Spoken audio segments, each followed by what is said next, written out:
ዛሬ ሚስትና ምርጫው ያበቃል። ለዚህም ምክንያቱ ጄሪን የትዳር አጋሪ አድርጌ መርጫታለሁ። ከዚህ በኋላ በእኔ ቤተሰብ ስም የምትጠራ ይሆናል። ለዚህም ምስክሬ ቀለበታችን ነው።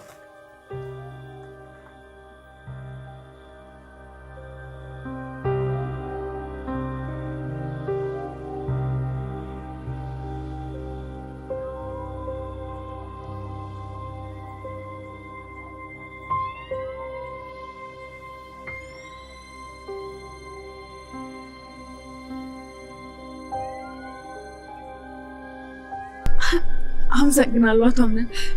የሆነ በጣም ደስ ያለኝ ህልም እየመሰለኝ ነው። ህልም አይደለም እውን ነው። ህልም የነበሩ ጊዜያቶች አልፈዋል።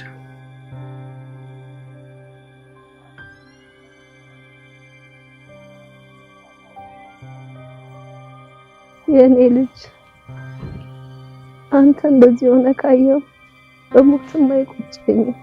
ድብን በይ። ምን ትሞቻለሽ? ሁለት ነፍስ አለሽ።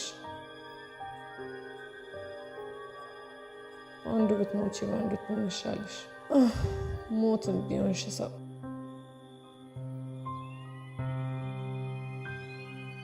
እውነት አምነን ጓደኛዬ እንደዚህ ሆነ ስላየው በጣም ደስ ብሎኛል።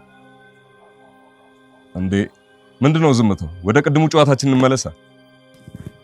እንደንስ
ባለፈው ክፍል ላይ ቤሌንን ብዙም አልታየችም ነበር ድራማው ላይ። እሱ አብዛኞቻችሁ ቅር ብሏችሁ ነበር። ታዲያ በዛሬው ክፍል አምናንና ቤሌን የሚታረቁበትን አንድ ምክንያት ሁለቱም ሳይፈልጉ ራሱ ሊያስታርቃቸው የሚችል ምክንያት እየመጣ ነው። እየገመታችሁ ኮሜንት ላይ አስቀምጡልኝ። በዚሁ ላይ እምነግራችሁ ይሆናል። የመጀመሪያው ነገር ብዙዎቻችሁን እንዳሳዘናችሁ አምናን ድጋሚ ሌላ የማይቋቋመው ውጥንቅጥ ውስጥ ገብቷል። እቺው ሰነዱን የወሰደችበት ሴትዮ አሁን ላይ ደግሞ ጭራሽ የሰው ነፍስ ሲያጠፋ እንደቀረጸችውና ቪዲዮውንም እንደላከችለት እያሳየችው ነው። ልጅቷ ግን እስካሁን ድረስ ምን እንደምትፈልግ እንኳን አላሳየችውም።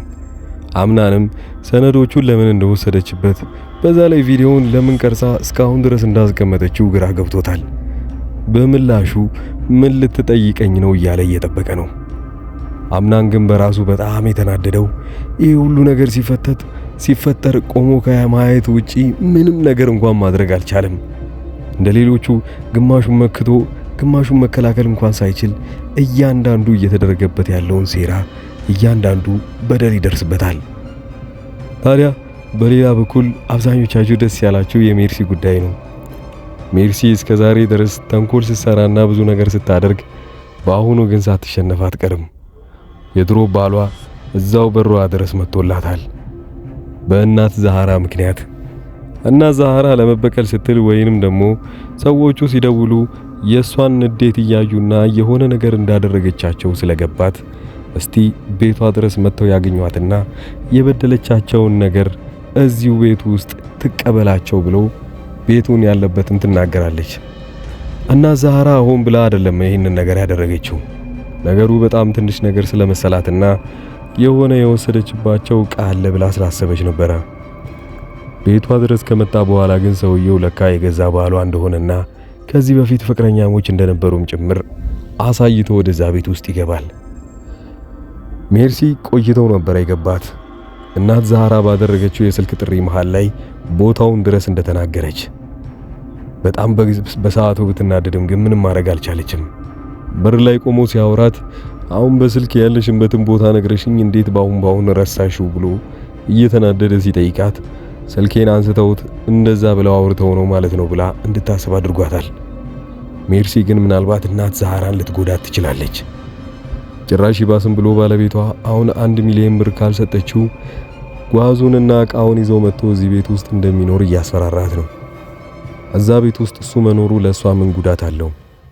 መጀመሪያ በደንብ ጠንቅቆ ባህሪዋን በደንብ ስለሚያውቀውና ምን ማድረግ እንደምትችልና እዚህ ቤት ውስጥ ለምን እንዳለች እንኳን እሱ እውነታውን ስለሚያውቀው ለሷ ጥሩ ስሜት አይሰጣትም ወይንም ምቾት አይሰማትም። አንዳችም ነገር ወይንም ምንም አይነት ተንኮል አስባለሁ ብትል እሱ እያለ የምታደርገው ነገር አይኖርም ማለት ነው። ብሩን አግኝታ ካልሰጠችው እሱም እዛ ቤት ውስጥ እንግዲህ አብሯት መኖሩ ነው። ያኔ ደግሞ እሷም ሰቀቀን አለባት። ከዛም ከዚህ ብሩን ሰጥታው ከዛ ቤት እንዲወጣላት ትፈልጋለች። ብሩን ግን ከየት ታመጣዋለች የሚለው ነገር ደግሞ ድጋሚ ሌላ ነገር ነው። ያንን ብር እንግዲህ ሜርሲ ለማምጣት ስትል ቀጥታ ሰዎችን የምትጠይቃቸው ከሆነ አንዳቸውም ሰዎች ብሩን ላይ ሰጧት ይችላሉ። ለምሳሌ አምናንም ቢሆን ሀያትየው ይሄ ብር አላቸው ተብሎ ከሚገመቱ ሰዎች መካከል ናቸው። ሁለቱንም የምትጠይቃቸው ለሜርሲ በጭራሽ እንደማይሰጧት ታውቃለች። ስለዚህ የሆነ ተንኮል ተጠቅማ ገንዘቡን ለማግኘት ስትል አሁንም ሌላ ሰው ልትጎዳ ትችላለች። ለምሳሌ ሰሞኑን ስትቀርባት የነበረችዋን ቤሌንን ለጓደኝነት እንደምትፈልጋትና አሪፍ ጓደኛሞች እንደሚሆኑ እያመቻቸቻት ነበረ። ስለዚህ በዚህ ሰዓት ላይ ይህንን 1 ሚሊዮን ብር እሷን ልትጠቀምባት ትችላለች ማለት ነው።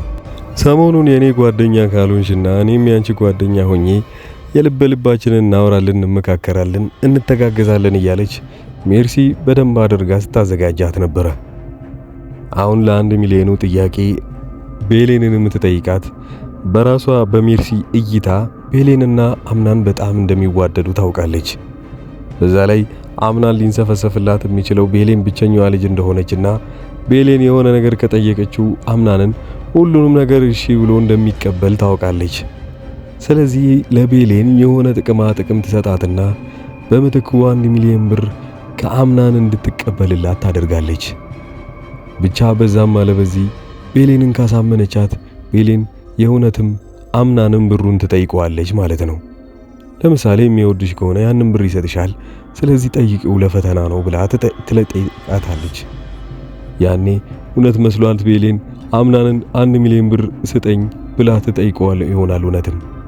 በዛን ሰዓት ያንን ብር ካገኘች በኋላ ሰውየውን ከዛ መንገድ ወይንም ከራሷ መንገድ ታባረዋለች።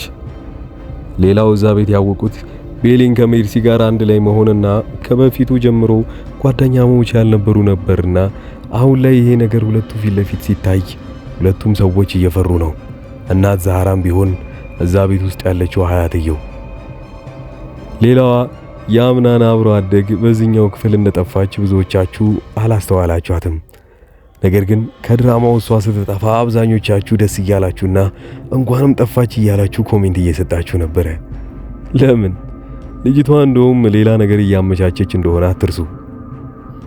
አሁን ላይ የአምናንን ጉዳይ ስንመለስበት የአምናንን ነገር ስታስቡት አሁን ብቻውን መወጣት እንደማይችልና እያንዳንዳቸውን ነገር ለማስተካከል የሆነ ሰው እሱን ሊያግዘው እንደሚገባ ታውቃላችሁ። እስቲ ማን ይመስላችኋል? ወንድሙ እንዳያግዘው ወንድሙም እንደውም ሌላ ወጥመድ እያዘጋጀለት ነው። በዚህ በኩል ቀድሞ ሰነዱን ተቀብሎ በሰነዱ አምናንን አስፈራርቶ ሙሉ ንብረቱን ወስዶበትና አምናንን እስር ቤት ማስገባት ይፈልጋል። የአምናን ወንድም ባሩክ ሬሳውን እየፈለገ ያለው ለዚህ ጉዳይ ነው። ሬሳውን ቀድሞ የሚያገኝ ከሆነ ለፖሊሶች ትልቁ መረጃ ሬሳው ነውና ወዲያውኑ አምናንን ያስሩታል። አሊያም ግን ልጅቷ እንዳሰበችውም ከሆነ ምናልባት ሰነዱንና የቀረጸችውን ነገር ወስዳ አምናንን መልሳ ራሱን ልታግዘው ትችላለች። ባሮክ አያግዘውም። ቤሌን ደግሞ እንዳይባል ቤሌን በንጹህ ልብ ብታግዘውም ግን ስለ ሁኔታውና ስለ ታሪኩ እንድትሰማ አይፈልግም አምናን። መቼስ ሰው ገድያለሁ ብሎ ለቤሌን አይናገርም። እሷ ስለምትወደውና ስለምታፈቅረው በዚህ መልኩ እሷን መቀበል እንደማይፈልግ ራሱን ጭምር ስለሚያውቀው ዝምታውን ይመርጣል እንጂ በጭራሽ። ሜርሲም ብትሆን ያው ነች። ሀያቶቹ ደግሞ እዛ ቤት ውስጥ ይህንን ነገር አውቀው ማስተካከል እንደማይችሉ ያውቀዋል። ስለዚህ አምናን ያለው ብቸኛ አማራጭ ልጅቷ ወይንም ደግሞ ወደ አብሮ አደጉ ሄዶ ከእሷ ጋር ያለውን ነገር ተመካክሮና እሷ ለአባቷ ተናግራ እንዳለ ነገሮችን ከመንገዱ ላይ ማጽዳት ነው። ይሄ ሲሆን ግን ልጅቷ ሌላ በምትፈልገው በምትኩ አምናን የራሷ ባል እንዲሆን ብቻ ነው። እሱን ተስማምቶ እሺ ካለ ብቻ ነው እንጂ የሱን ህይወቶቹን ሊያስተካክሉለትና እስካሁን ድረስ እየደረሱበት ያሉትን በደሎች ሊካስ የሚችለው አምናን ደግሞ ግዴታው ነው። እያንዳንዱ ሰዎች ለመበቀል እረፍት ያስፈልገዋል። እረፍት ሊኖረው የሚችለው አሁን ላይ የገባበትን ችግር ሙሉ ለሙሉ ሲያጸዳ ነው። እነዛን ችግሮች ሊያጸዱበት የሚችሉት መንገድ ብቸኛው አማራጭ የአብሮ አደጉ አባት ጋር አንድ ላይ መስራት ነው። የአምኗን አብሮ አደግ የሆነችው ልጅ አባቷ በጣም አደገኛና ብዙ እጀ ረጅም የሚባል ሰው ነው። በፖሊሶች በኩል በደንብ ታዋቂ የሆነ ነገሮችንና ሙያዎችም በትክባርና ንጹህ በሆኑ መንገዶች የሚያጸዳ። ይሄኔ ምን ይታወቃል እሱን የቀጠራት ይሆናል እቺኑ ልጅ ወይንም እቺ ባለመነጽሯን ሰነድና ቪዲዮዎችን እየቀረጸችበት ያለችው። እነዚህ ሰዎች ግን አሁንም ቢሆን ከራሱ ስር ሊያጸዳ የሚችለው ግማሾቹ ጠላቶቹን የጓደኛቸው በማድረግ ለምሳሌ ከወንድሙ ከባሮክ ጋር ያለውን ግንኙነት እውነተኛ ወንድማማቾች እንደሆኑ ይወቅ የምትሉ አው በዚህ ዛት ላይ ማወቅ አለበት። አውቆም ሁለቱ መጣላት ካለባቸው ተጣልተው ከታረቁ በኋላ አንድ ላይ ሆነው እኩል ጠላታቸውን ማስወገድ ይችላሉ። ባሮክ ይህንን የልጅነቱን በቀል ወደ ጎን ትቶ ወንድሙን በዚህ ሰዓት ማገዝ አለበት። ከውጪ በጣም ብዙ ሰዎች እሱን ለማጥቃት እየሞከሩ ባለበት ጊዜ ላይ እሱም ግን ከነሱ ጋር ተደርቦ ወንድሙን ማጥቃት የለበትም። ያም የሚሆንበት የመጨረሻው አማራጭ ባሮክን ባህሪውን ሊቀየር የሚችለው ቤሌን ብቻ ነው። ቤሌን በቋም በጓደኝነት እየቀረበችውና ትክክለኛ ማንነቱን እያወቀች ስለመጣች ልትቀይረው ብቸኛው አማራጭ እሷ ነች። ባሮክ ከተቀየረና ከወንድሙ ጎን የሚቆም ከሆነ አብሮ አደጉን አባትም ሆነ ማናቸውንም ሰዎች አንድ ላይ ሆነው ማሸነፍ ይችላሉ። በወኔ ብትሉ ባሮክ በጣም አደገኛ ሰው ነው። ከልጅነቱ ጀምሮ በቀል የጠማውና ደም የሚፈልግ ሰው ነው። ይሄም ደግሞ ጨካኝና በጣም አስፈሪ ሰው እንዲሆን አድርጎታል። ይህንን ባህሪውን ይዞ ደግሞ ከአምናን ጋር ቢሰራ በጣም ለሁለቱ ትልቅ ጥቅም ይኖራቸዋል ማለት ነው። አንዳቸውም ሰዎች ደፍረው እነሱን ለማጥቃትም ሆነ ወደ እነሱ ለመቅረብም አንዳቸውም አያስቡም። ስለዚህ አምናንም ቢሆን ከወንድሙ ጎን እስከ ቆመ ድረስ ከቤሌን ጋር የራሱን የሆነ ትዳር መስርቶ አንድ ላይ ተፋቅረውና ደስተኛ ሆነው መኖር ይችላሉ። ቤሌን ወደ ኋላ ተመልሳ ያኔ ጄሪን ሲጠይቃት የነበረውን የሰርግ ሁኔታ ስታይና ወደ ኋላ ስታስብ የራሷን ጊዜ ግን እንደዚህ እያደረገ እንዳልሆነና አሁን ላይ የባሰ ስትራግል ውስጥ እንደገባ እያየች ነው። በምን መልኩ ሊስተካከል እንደሚችል ምንም ሐሳቡ የላትም። እሷ ይበልጡ ነው የመረጠችው ምርጫ አዲሱን ባሮክ መተዋወቅና ከሱ ጋር አብዛኛውን ጊዜ ማሳለፍ ነው። ይሄ ግን ነገሮችን የባሰ እያባባሳቸው ነው የሚሄደው። በአሁኑ ሰዓት ያላቸው አማራጭ ብቸኛው መታረቅና አንድ ላይ ነገሮችን ፈተው ነገሩን የወደፊቱን ማሰብ ነው። ይህንም በቅርቡ አንድ ላይ የምታዩት ይሆናል። ታዲያ በሐረግ ድራማ ላይ ያላችሁን ሐሳብ አስተያየት እየሰጣችሁኝ እስካሁን ድረስ አብራችሁኝ ያላችሁ ሰዎች ብቻ ቻናሉን ሰብስክራይብ አድርጉት። ቻናሉን ሰብስክራይብ አድርጋችሁት የደውል ምልክቱን የምትጫኑ ደግሞ ኮሚኒቲ ፖስት ላይ ቀድሞ ድራማው ከሌሎቹ እናንተ ጋር በፍጥነት የሚደርስ ይሆናል። ብቻ ቻናሉን የደውል ምልክቷን መጫናችሁን አትርሱ። በሌሎች ድራማዎችም እንገናኛለን። እስከዛው ድረስ ግን ለእናንተም ለኔም መልካም ጊዜ ብያለሁ።